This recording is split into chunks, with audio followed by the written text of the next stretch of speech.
Braxcast time once again. This is the 94th episode of the Braxcast, and it is the last episode of the Braxcast for 2025, I believe, since this is the last Saturday of the year. So hopefully you guys had a great 2025. I know I did.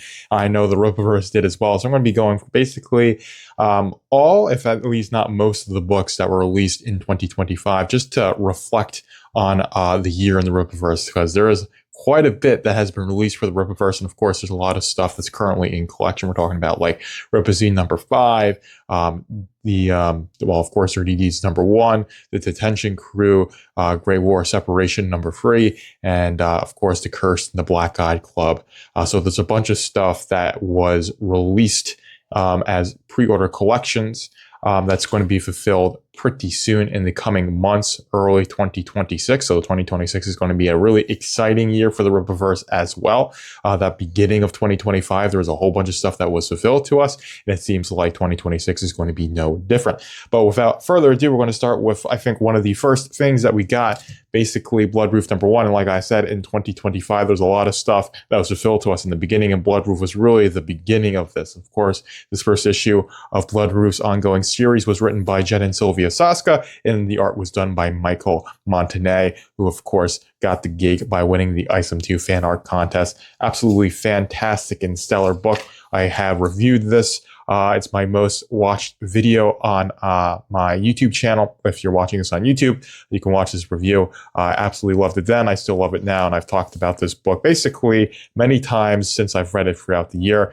Of course, that second issue is coming soon. It was delayed a little bit because there were some printing issues that they were correcting. So it was delayed from quarter 4 25 into quarter 1 2026. But still fantastic. Can't wait to see how our series keeps going on. It's a really strong start to the ongoing series that is Bloodroof.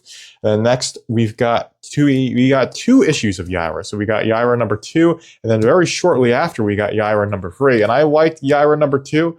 It was definitely a little bit of a shorter one, but my favorite thing was like Yaira number 3 coming later this year, and then we got Yaira number 3 not like in the winter, but basically over the summer. So it's basically right after this one came out, we got the collection for this one coming out, and Yaira number 3 was a fantastic book, probably one of my favorite books from the Rippaverse that came out this year, and it really solidified Yaira being my favorite book of the Rippaverse, because the third issue is just done so well, and it really ties up a lot of the plot points that they established in number 2, and gives a very satisfying ending to Yaira's story as it currently is. And of course, it's going to continue on in the 4th issues up until, probably issue 1000. The Saskas have plans for Yaira, at least until 100. But regardless, Yaira is in a fantastic position for her story to continue. And that's, of course, because the twins, Jen and Sylvia Saska, do such a fantastic job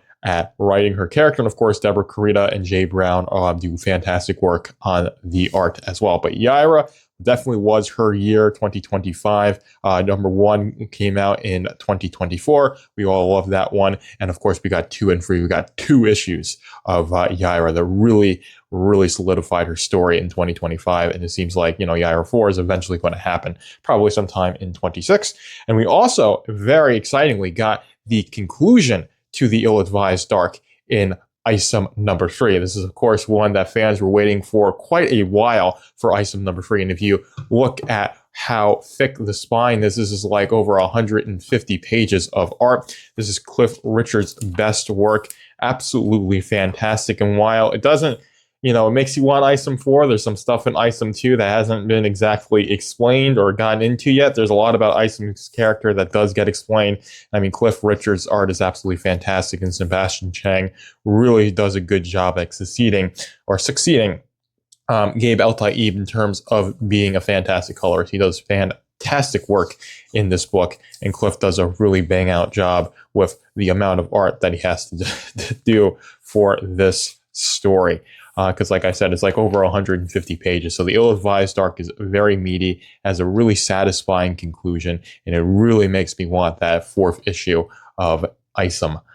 in the same way that after reading Yaira number 3, I wanted that 4th issue of Yaira. But we got the conclusion to the ill-advised arc. This is, of course, the foundational arc for the Rippaverse. And once this one came out, to me, it felt like the Rippaverse is really ready to like ramp up and go into its next era. And that's really what 2025 is all about, just laying such a fantastic groundwork, because there's 11 full-length books. This is including the anthology Saints and Sinners, and I think there's about 17 in total that you can actually buy and read right now. So the bulk of what has come out for the Rippaverse has come out this year, and that's probably going to be the case in 2026, and it's going to basically start where it'll significantly increase, but there'll be such a massive backlog of books that 1 year, if you're even releasing a book a month, it's not going to be enough to increase the amount like significantly in the same way it is now, because they're just really starting to fire on all cylinders. So, and all of this is going to happen because of the Isom series, and Isom number 3 did do quite well, but not as well as in terms of like making the multi-millions that 1 and 2 did, but 3 still had a pretty respectable showing. And of course, the critical response from the fans was fantastic. Everyone loved this book, including me. I did a whole ill-advised arc review where I mentioned Isom number 3 as well, of course. And I said, you know, the whole ill-advised arc is actually really solid, and it is because number 3 ends on a very high note. Next, we got more Horsemen. So we got Horseman number 1 and Horseman number 2. And of course, when we had the Rippaverse, we had Horseman announced to have an ongoing series. And we got that first issue, of course, but then we got that second issue right after this, of course. What the Rippaverse absolutely loves to do is just like release stuff back to back. They did it with Yaira 2 and 3, and of course they did it with Horseman 1 and 2. Now, we all loved Horseman Welcome to Florist Park. Hector Lee Caparello is one of the, I would say, favorite characters of the Rippaverse. He has been ever since he was announced at MegaCon in Orlando in 2024, and his book came out later that year around November of 24 or so. And then it was pretty quick after that, they greenlit him for an ongoing series, and it seems to only keep on going. So you can't stop this horse. He's broken out of the stable, and he's got a list of names. He's going to take them all.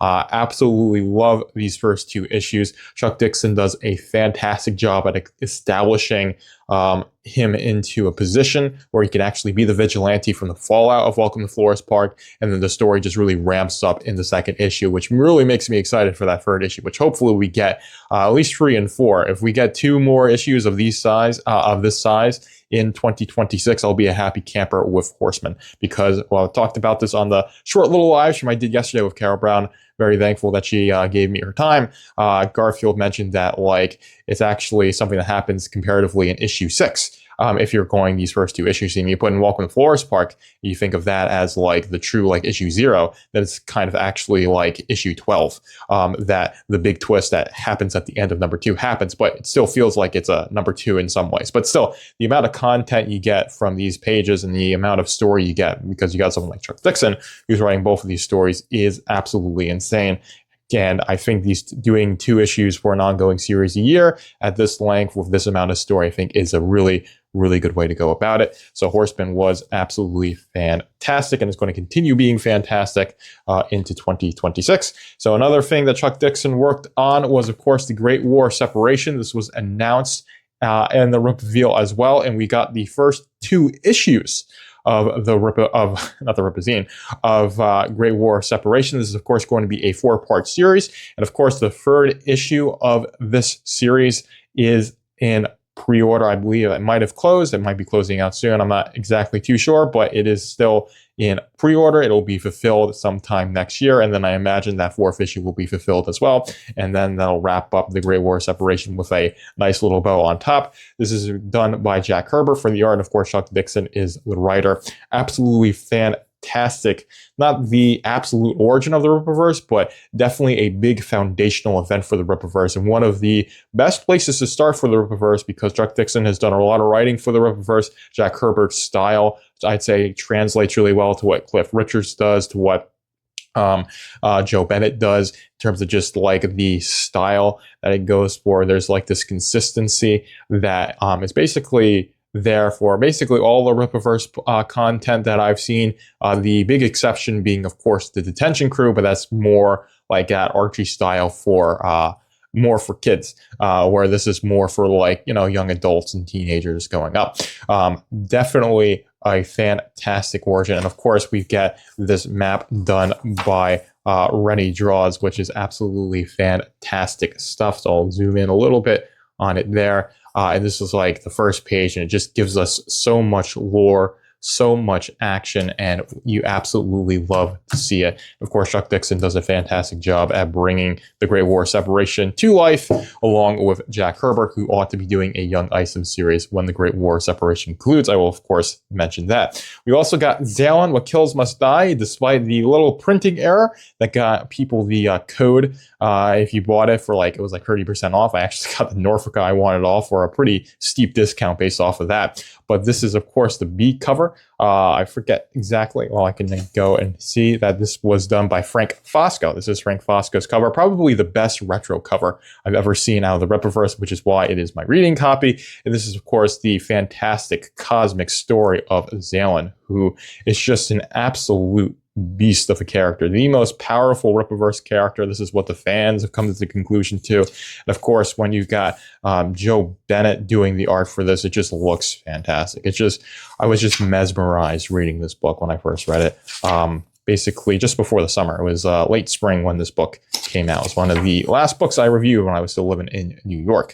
Of course, I think Isom Free was the absolute last one I did. But regardless, you're not hear me rant about that. But if you can see, there's a little, I still have one of the ones that has this slight double printing on the 2-page spreads. It's very hard to notice, and it doesn't really detract that much from the reading experience. And this is, of course, these 2-page spreads still look fantastic even with that. This is just such a good book to flip through. Of course, Marcos Martin does the coloring work for this, and he does a fantastic job. Probably some of the best color work in the Rippaverse.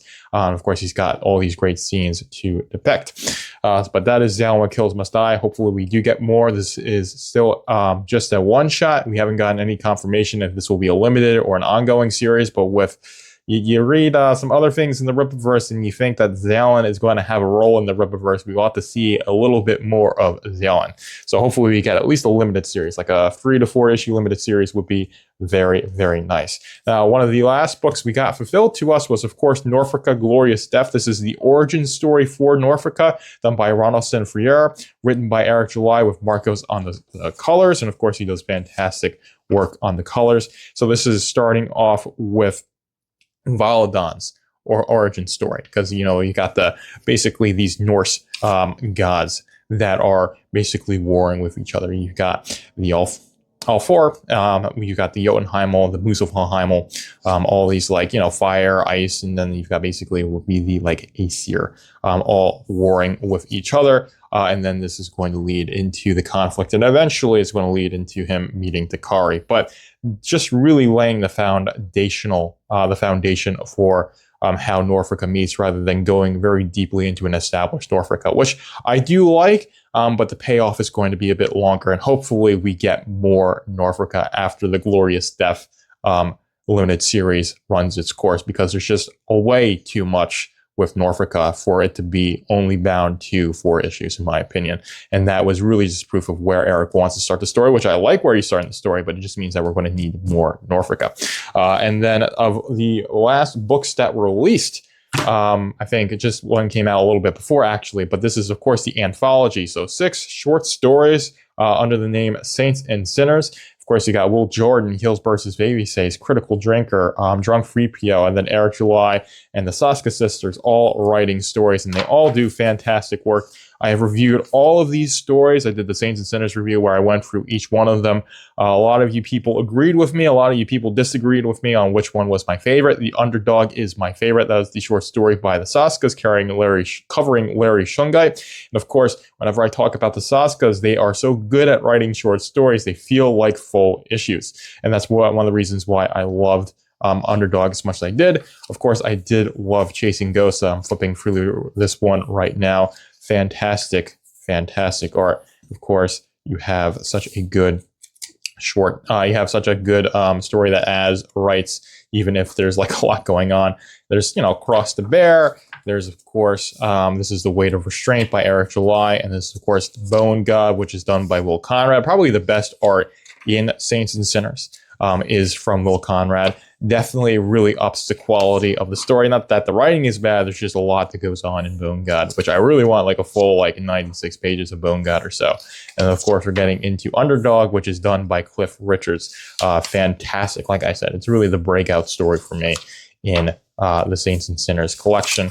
And of course, you finish it off with, I believe this is, you've got, let's see, the One Little Push. Yes, One Little Push story. And I think this is a Critical Drinker story, Calum Edwards, if I'm getting that correctly. And everything looks fantastic. And like I said, this is the first anthology for the Rippaverse. It's done fantastically well. It was marketed as a big announcement, which I thought was going to be the upgraded memberships, which we still haven't gotten this year. They're really taking their time to cook on it. Hopefully in 2026, we finally get that upgraded membership package. And of course, along with that in Rippaverse, we'll probably get more animations because that Rippaverse crowdfund for animation was successful at $50,000. So Rippaverse has gotten into crowdfunding in 2025, along with making anthologies. So there's a lot of stuff that they're really getting into to expand their horizons. And of course, one of the things that they had established in 2024 was the Rippazine. I believe the first 2 issues of the Rippazine were released in 24, and the 3rd and 4th issue were released and fulfilled in 2025. And the 5th issue of the Rippazine will fulfill next year. That'll, of course, will be Blue Shift's story. And of course, the 3rd issue had Dirty Deeds, which went on to get its own series. Number 1 is in collection right now. And then, of course, Catch and Kill came out with the 4th issue of the Ripazine. And we've got no issue of Winslow Valiant. And I believe her name is Betty. That is the Betty. That is basically his, I don't know, partner is probably the best way to put it, if they'll be making another appearance. And of course, you got that Norfolk interview, more Forest Park Gazette. So the Ripazine, its introduction was absolutely fantastic when it was introduced alongside the Yara 1 campaign. It has only been getting stronger since, and I've reviewed every single issue of the Ripazine that is currently available. So that's up to the 4th issue right here on the Braxcast. So be sure to check those out. And that is basically really it for 2025. So a lot of stuff. So like I said, 11 books, 2 magazines. And of course, we got a couple concept art books. We got the Saints and Sinners concept art book and the Norfolk of Glorious Death concept art book. And I think we also got like Art of Joe Bennett number 2, and we got the Cliff Richards concept art book as well. So just a massive amount of content that was released in 2025. Really grateful that the Rippaverse exists and they just keep churning out the content. And of course, it gives me plenty of stuff to cover on the Braxcast. And like I said, there's going to be a lot of stuff to cover on the Braxcast in 2026. So be sure to subscribe and keep up with it if you guys want to keep up with the Rippaverse. But that's all I have for this year. Thank you guys so much. Almost at 200 subscribers on YouTube, and I got a pretty nice community of people that consistently watch live streams, and that's all because of you guys and has very little to do with me. So very grateful for you guys, and hopefully y'all stick around in 2026 and can keep up with me in my Braxcast shenanigans. But like I said, that's all I have for you guys. Have a wonderful holiday season. Have a fantastic new year. And Braxcast will return in the new year with plenty of stuff to cover, like I said. But now, for now, Joker is out. Thank you for tuning in to the Braxcast. Be sure to like, comment, follow, and subscribe to keep up with the Rippaverse.